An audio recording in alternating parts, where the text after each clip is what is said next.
Hi friends, welcome to our channel অতসীর third blog.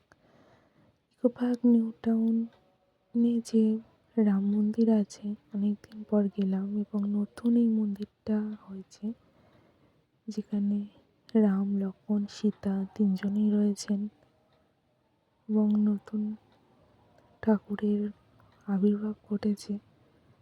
এখানে দেখুন শ্রীকৃষ্ণ গোপাল মাখন চুরি করে খাচ্ছে, বাসুদেব নিয়ে যাচ্ছেন গোপালকে শ্রীকৃষ্ণকে মাথায় করে যখন গোকুলে দিয়ে আসতে যান। গোপালের ছোটবেলার একটা অংশ ওখানে তুলে ধরা হয়েছে। এই যে বাহির পথ, তো বেরিয়ে আমরা অপোজিটেই রাম মন্দির, সেখানে যাচ্ছি। প্রথমেই আগে হর হর মহাদেব ভোলেনাথের শরণ নিলাম, তারপরে ডান সাইডে রথ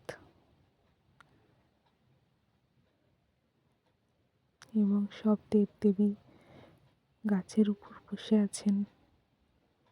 এই যে নতুন যে মন্দিরটা, সেটা খুব সুন্দর করেছে। আর এই যে রাম মন্দির, দেবদেবীরা এই যে সবাই বসে আছেন, ব্রহ্মা, বিষ্ণু, মহেশ্বর তিনজনেই, এবং আরও দেবদেবীরা রয়েছেন। এই যে রাম মন্দির, এই যে রথ, রাম মন্দিরে যাচ্ছি, প্রবেশ করছি।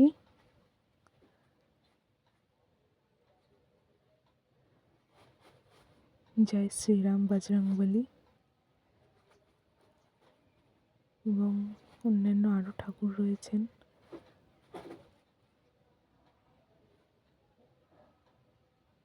দেখুন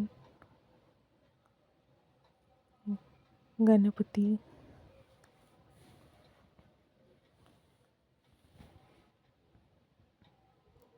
দেখুন জয় জগন্নাথ। এই যে মন্দিরের ভেতরটা, এবং যখন বাইরে বেরিয়ে আসছি,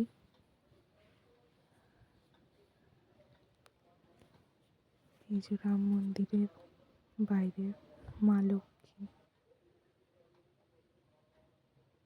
মহাদেব,